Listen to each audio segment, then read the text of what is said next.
This is what a speed limit sign looks like in Oregon. Trouble is, it's missing a word. White road signs explain rules and regulations. And the most famous rule sign, speed limits. As much as I like to think of speed limits as being a suggestion. That guy gets it. He's treating it like a suggestion.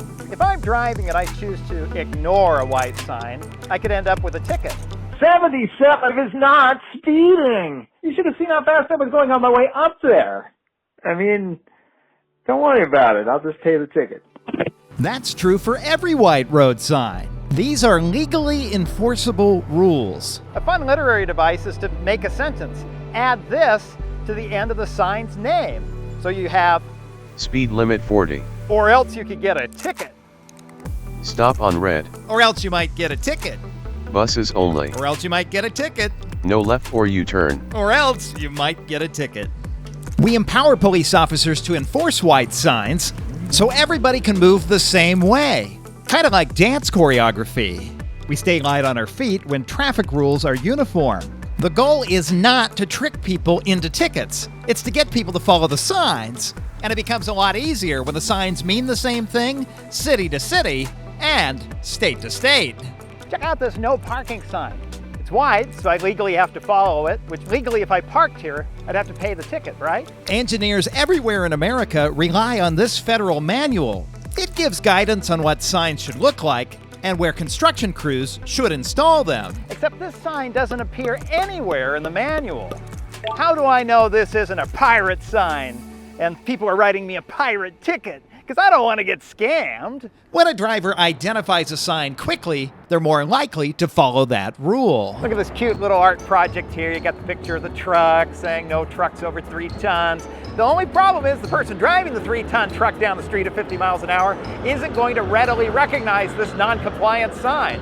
So they're going to go down the street anyway. A lose-lose for the city as well. A judge might feel kind of sympathetic and throw out a ticket when they see a non-compliant sign. A blue stop sign is not even spelled right. Case dismissed. Strict uniformity also applies to speed limit signs. For instance, the signs must be in multiples of 5 miles per hour. So none of this. So how does Oregon get away with a speed limit sign that doesn't even say limit? It turns out only these states actually follow that manual. Some states, like Texas and California, have their own manual. It's pretty close, but California literally crosses out some signs and replaces them with state versions. These states, including Oregon, use a state supplement, minor changes to comply with state laws. And that's where Oregon's speed signs begin. Back in 1931, Oregon established a basic speed law, 45 miles per hour on the open highway. And even if you drive a little bit faster than that, there's no need to feel guilty. Legally, motorists could drive any speed that was reasonable and prudent. Before 1940, some worried this was creating an impression that Oregon had no speed limit. In 1941, the legislature recommended certain speeds for certain types of roads, but again, these were not absolute speed limits. People kept pushing for a fixed speed limit, but it just wouldn't happen.